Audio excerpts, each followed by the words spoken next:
Ava Martin hurriedly typed the message on her cracked screen. "Ethan, just $50. Jackson's out of milk. I'll pay you back later." Her fingers trembled under the dim yellow light of the tiny apartment. She was curled up on a worn-out sofa where the cracks on the wall looked like scars, telling the story of long, struggling months. Jackson, her not-yet 2-year-old son, slept in an old crib beside her. His steady breathing was the only rhythm keeping Ava awake. The last can of formula was empty. The electricity and water bills piled up on the kitchen counter, and her bank account held only a few spare coins. The message was sent, and Ava thought she had texted Ethan, her brother, the only person left she could turn to. But just seconds later, the screen lit up with a notification that made her heart sink. Number not saved in contacts. Ava froze, as if she had just thrown a stone into a deep canyon and heard no echo in return. She had sent the message to the wrong number. A strange number, no name, no memory. She quickly typed an apology. "Sorry, wrong number." But before she could put the phone down, a reply appeared. Short, sharp, like lightning. "It's okay. I'm Xander Blake. If Jackson needs milk, I can help with 50. Do you need anything else?" Ava frowned, her eyes scanning the message as if she were trying to decipher a dangerous riddle. Xander, who would willingly help a stranger just because of a wrong text. She thought about the times she'd been deceived in the past. Her ex, with honeyed promises, had left her and Jackson in the dark. Ava's pride, like a small but unyielding flame, flared up. She typed back, each letter firm with resolve. "Thank you, but I don't take money from strangers. I'll figure it out myself." The reply came as swiftly as a gust of wind. "I understand, but Jackson shouldn't have to wait. I'll send $50, no strings attached. You decide whether to accept it." Ava looked over at Jackson, his soft curls glowing faintly under the dim light. Her eyes blurred, not from sadness but from the exhaustion of a single mother who had been fighting for too long. She didn't respond right away, but her heart, like a compass knocked off course, wavered between suspicion and hope.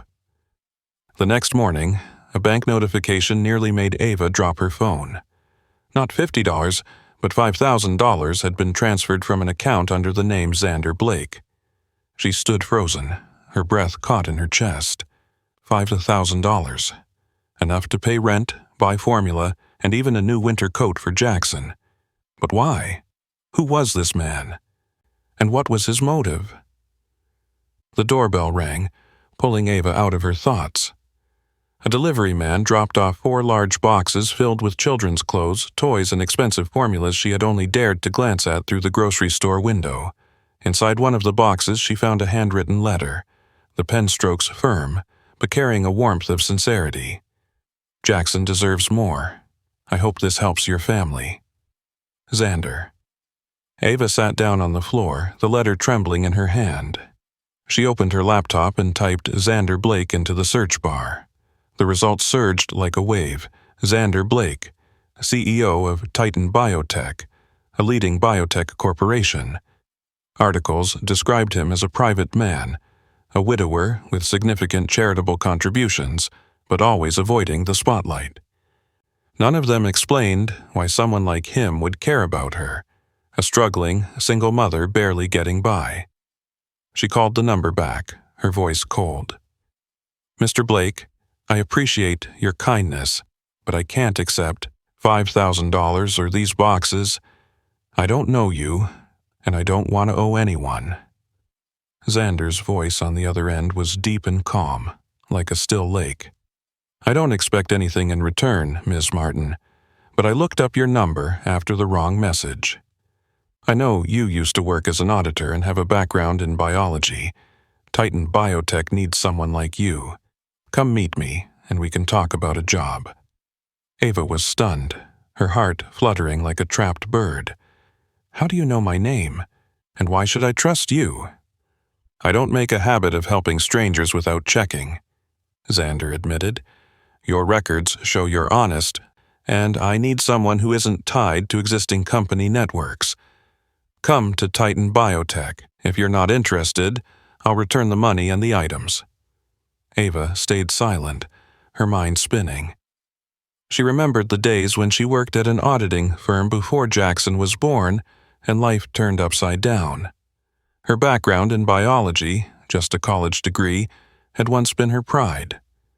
But now she was just a single mom, surviving on welfare and odd jobs. Xander's invitation felt like a door cracked open in the middle of a storm. Tempting, yet suspicious. That night, Ava lay beside Jackson, listening to his steady breathing. She opened a drawer and took out a letter from her late sister. The ink faded, but the words were still sharp in her memory. Find the light in the darkness. Ava put on the necklace that had once belonged to her sister, a keepsake, and whispered to herself, I have to try for Jackson. The next morning, she put on the only wrinkle-free blouse she had, left Jackson with a sitter and headed to Titan Biotech headquarters. The building towered above her, its glass panels gleaming like mirrors, making her feel small, like a grain of sand before the ocean. Harper Wells, Xander's chief of staff, greeted her with a professional but distant smile. Miss Martin, welcome to Titan Biotech. Mr. Blake is expecting you. Ava stepped into Xander's office where sunlight poured in through the large windows. Xander stood tall but not imposing, his eyes carrying a sorrow that was hard to define. Thank you for coming, he said. I'd like you to work temporarily in the audit department. We're having some issues and I need an objective set of eyes. Ava frowned. Why me? You only know me from a wrong text. Xander gave a faint smile, his gaze steady like a lighthouse through fog. Sometimes a wrong message leads to the right thing. I trust my instincts, and they tell me you're the person I need. He led her to a nursery prepared specifically for Jackson, with a small bed, toys, and a colorful mural on the wall. If you agree to work here, Jackson will be cared for in this room. You won't have to worry about him. Ava looked around the room, her heart swelling like a rising tide. She thought of Jackson, of the night she held him and cried because she couldn't afford formula. I'll do it, she said, her voice firm. But let's be clear. I'm doing this because I need the job, not out of gratitude. Xander nodded, a flicker of respect in his eyes. That's all I ask. Ava began the job, working in a small office surrounded by computer screens filled with numbers and reports. She quickly noticed irregularities. A company named Creston Solutions LLC kept appearing in major transactions, but there were no contracts or supporting documents. Each figure, like a puzzle piece in a mysterious picture, led her deeper into a risky financial maze. In a private meeting, Xander handed her a USB drive, his voice low. I suspect Oliver Hale, our CFO, but I need solid proof. Can you help me? Ava held the USB, feeling like she was gripping a ticking time bomb. She remembered her auditing days when she had uncovered minor fraud in past companies. But this time she was facing something much bigger. I'll try, she said, her eyes steady.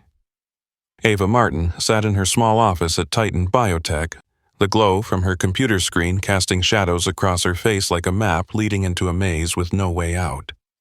The numbers moved quietly across the display, but beneath them ran a dangerous undertow. The USB Xander had handed her rested in her palms, small but heavy like a secret capable of bringing down an empire. She knew she was stepping into a war without bullets, where every decision was a chess piece on a board of truth and deception. In the first trace, Ava began analyzing the data from the USB, dissecting every line of code and transaction with the precision of a biologist examining cells under a microscope. Her biology background, long forgotten, now became a sharp tool. She read the numbers like strands of DNA. Each transaction a genetic sequence, and somewhere in there a mutation was hiding. Creston Solutions, LLC, the shell company she had discovered, appeared in a series of high-value transactions, but with no contracts or invoices. Stranger still, all of these transactions had been approved from the same device, a subtle trick to mask the money trail. She took careful notes, creating a password-protected folder on her computer labeled Proof. Each piece of evidence, like a small stone, was stacked to build a wall against the lies. But that wall also marked a dangerous line, separating her from the peaceful life she once dreamed of for Jackson. One afternoon, Xander appeared at her office door, calm on the surface, but his eyes carried a clear trace of worry. "What have you found?" he asked, his voice low, like an instrumental score without lyrics. Ava turned the screen toward him and pointed to a string of transactions. Creston Solutions doesn't exist on paper, but the money funneled through it adds up to millions. Someone is skirting the system, and they're doing it well. Xander nodded, but said nothing at first. He sat in the chair across from her.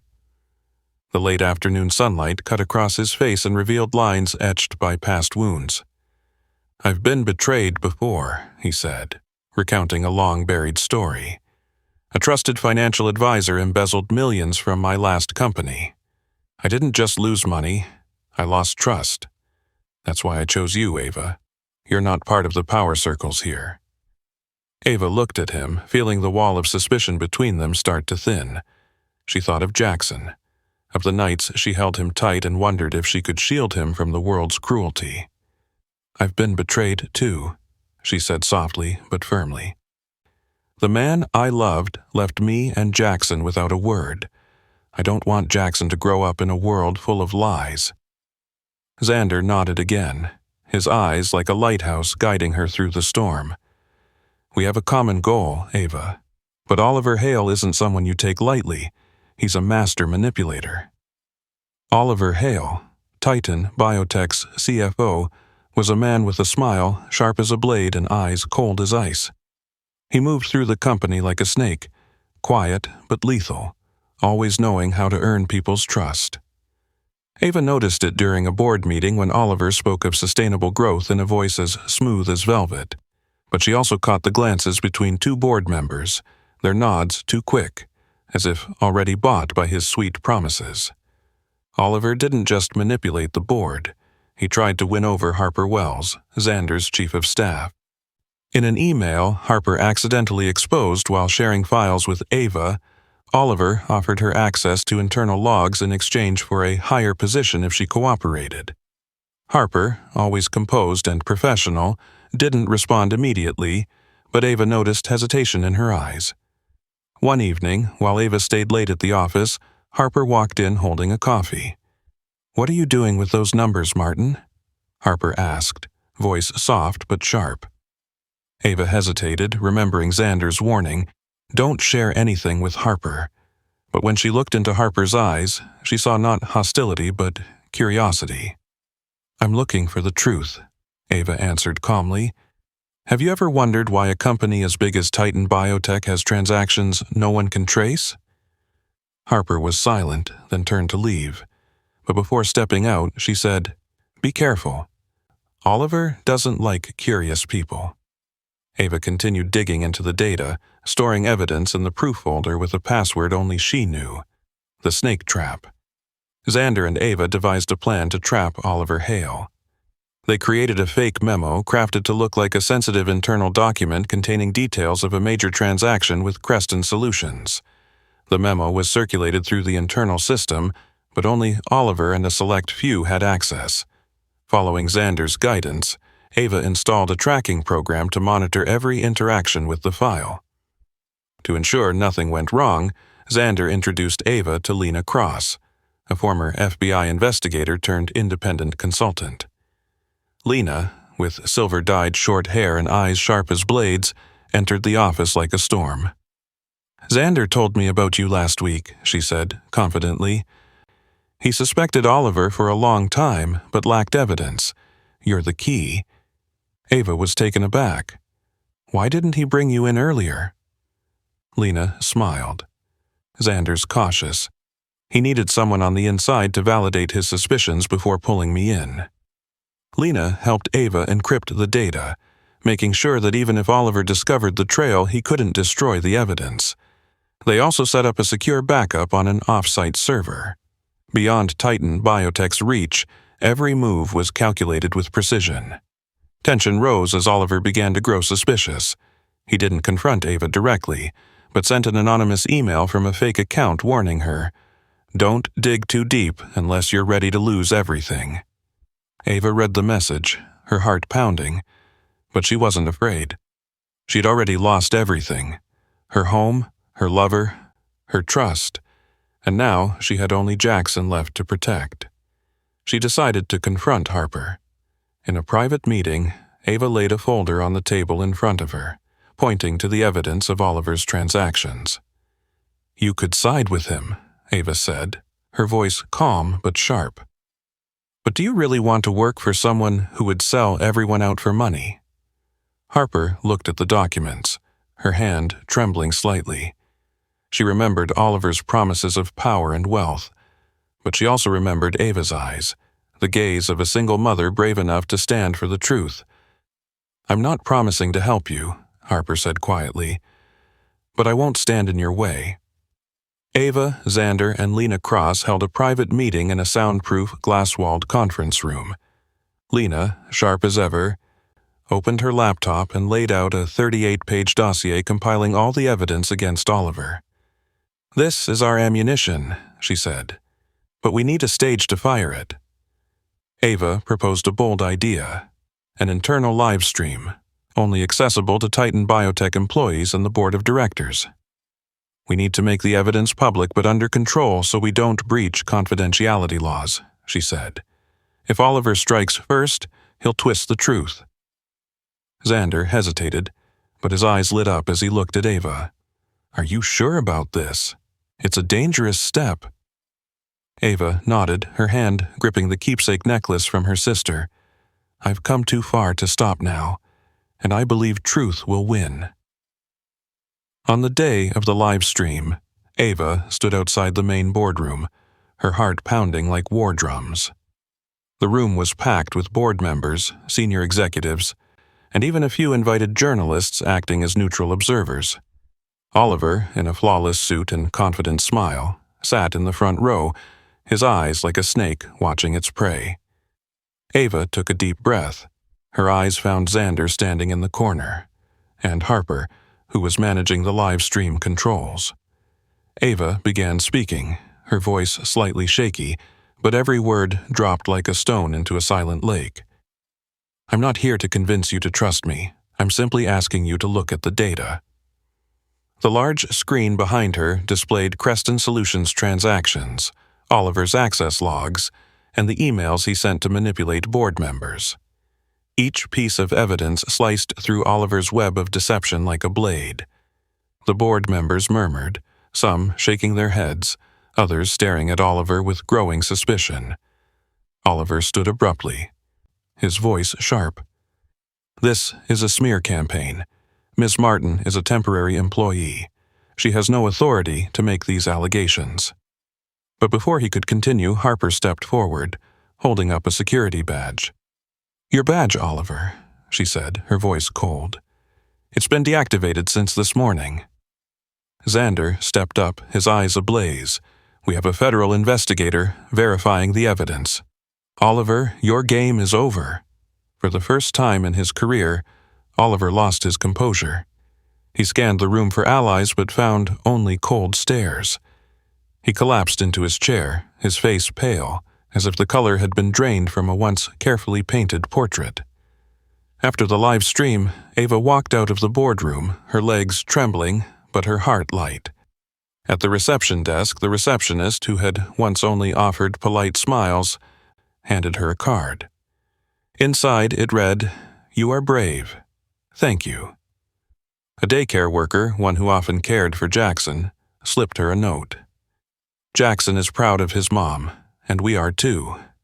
Ava returned to the little house where Jackson was playing with a toy car. She scooped him up, tears rolling down her cheeks. She thought of her sister, of the necklace, and felt, perhaps for the first time in years, that light had returned, even if only a faint beam in the dark. Ava Martin stepped into the main boardroom at Titan Biotech, where sunlight from the large glass panels reflected across her face like a mirror of the path she had walked. Just a few months ago, she had been a single mother holding Jackson in a cramped apartment, struggling with bills and sleepless nights. Now, she stood here as the director of internal audit, preparing to address the board. The keepsake necklace from her sister shimmered on her neck, like a tiny light reminding her of where she had come from.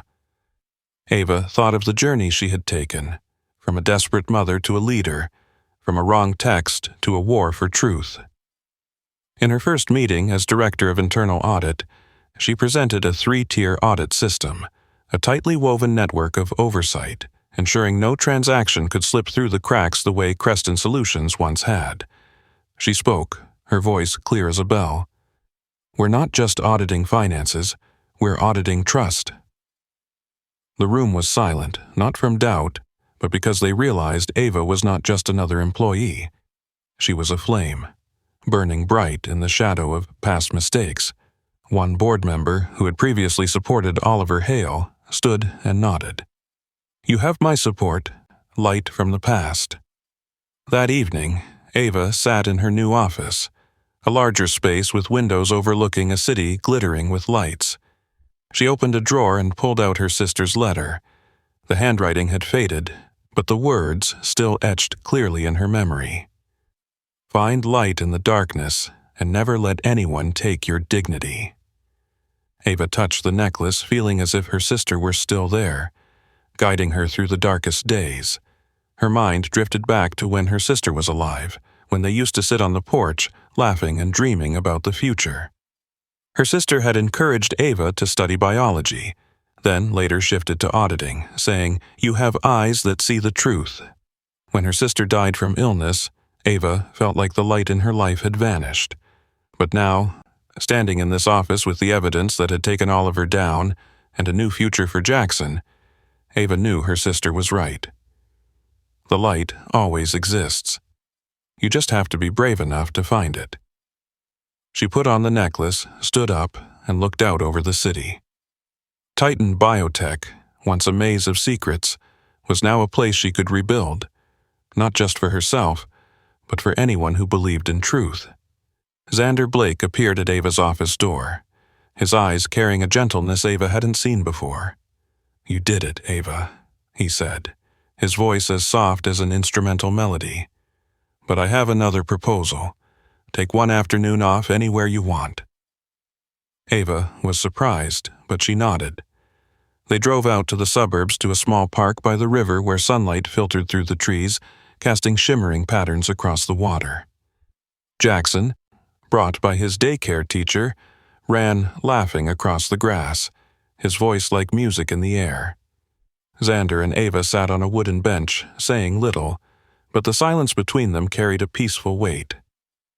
"Do you remember that wrong text?" Xander asked, pulling out his phone and showing her a screenshot. Ava's message. "Hey, can I borrow $50? Flashed like a relic. "Accidents aren't always accidents," he said, his eyes shining. "I think it was fate." Ava smiled, feeling her heart lift like a bird. "You helped me when I needed it most," she said. "But I don't want to just be someone who was rescued. I want to be myself." Xander looked at her, his gaze speaking a promise beyond words. "I want you and Jackson to be family," he said softly. "If you're ready." Ava didn't answer right away. She looked at Jackson, playing with new friends from daycare, and thought about her journey, from a desperate mother to a leader, from a wrong text to a war for truth. "Ask me again," she said playfully. "But in person." Xander laughed, and in that moment, a doorbell rang in Ava's mind, a symbol of the new chances waiting just ahead. Jackson, now nearly 3 years old, was no longer just Ava's kid. He had his own world in the Titan Biotech nursery, where the daycare staff shared that Jackson had started drawing colorful pictures, sharing toys, and even had his own little schedule of play and learning. Ava looked at him, her heart swelling like a tide. Jackson was the reason she had fought, but now he was also the proof that she had won. One morning, Ava received a letter from a college student who said Ava's story at Titan Biotech had inspired her to pursue forensic auditing. "You showed me that truth has power," the letter said. Ava read it with tears in her eyes, not from sorrow, but from the realization that her journey had touched someone she'd never met. Ava launched an ethics mentorship program at Titan Biotech, an initiative to train employees on transparency and responsibility. She stood before a group of young hires sharing her story, not to boast but to remind them that anyone can make a difference.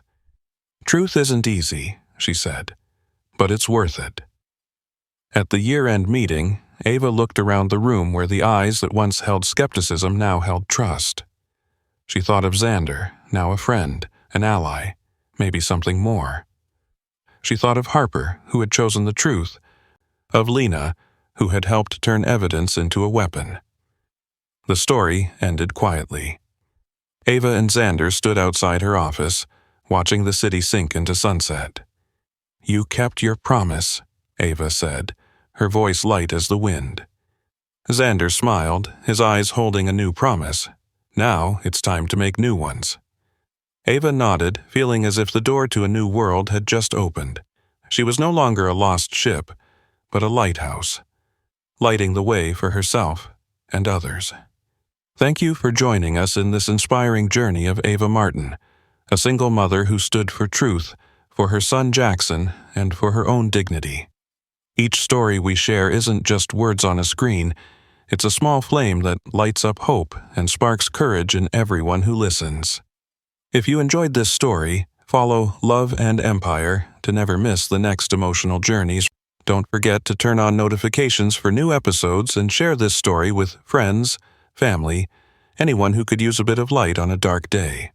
With just one click, you help spread powerful messages to more hearts, and more than anything, we want to hear from you. Leave a comment. Tell us how Ava's story moved you. Was there a moment that struck you? Do you have a story of courage, of overcoming, or of a wrong message that changed everything? Share it with us because your story is a piece of the radiant puzzle we're building at Love and Empire.